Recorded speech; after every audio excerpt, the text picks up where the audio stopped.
जय माता दी। नवरात्रि का पावन पर्व देश भर में भक्ति और उल्लास के साथ मनाया जा रहा है।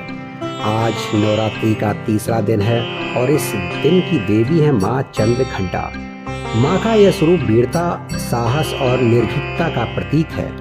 तो आइए जानते हैं माँ चंद्रघंटा की महिमा, उनकी पूजा विधि और उनका महत्व। माँ चंद्रघंटा के मस्तक पर आधे चंद्र के आकार की घंटी सजी होती है।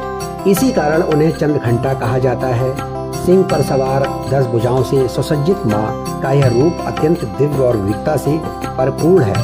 शास्त्रों में वर्णन है कि माँ चंद्रघंटा की उपासना करने से साधक को असाधारण शौर्य और निर्भीकता की प्राप्ति होती है।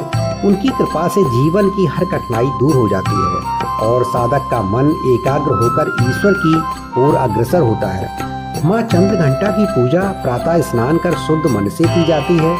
गंगा जल से स्थान को पवित्र कर लाल फूल, रोली, अक्षत और धूप दीप से माँ का आह्वान किया जाता है। माँ को दूध और दूध से बनी मिठाइयाँ विशेष प्रिय हैं। इसलिए भक्तजन खीर और पेड़े का भोग लगाकर माँ से सुख, समृद्धि और शांति की कामना करते हैं। मान्यता है कि माँ चंद्रघंटा की पूजा करने से भक्त के जीवन से भय और नकारात्मक शक्तियाँ समाप्त हो जाती हैं।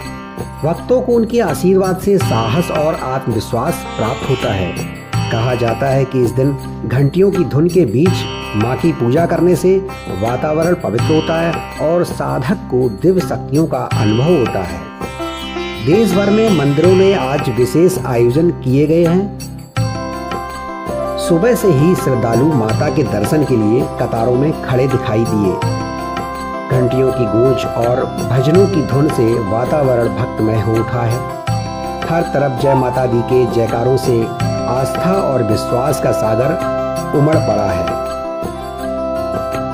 तो नवरात्रि का यह तीसरा दिन हमें साहस और निर्भीकता का संदेश देता है।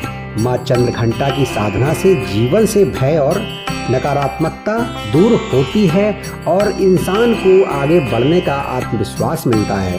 आप भी श्रद्धा और विश्वास के साथ माँ की आराधना करें और अपने जीवन में साहस और समृद्धि का आशीर्वाद प्राप्त करें। जय माता दी।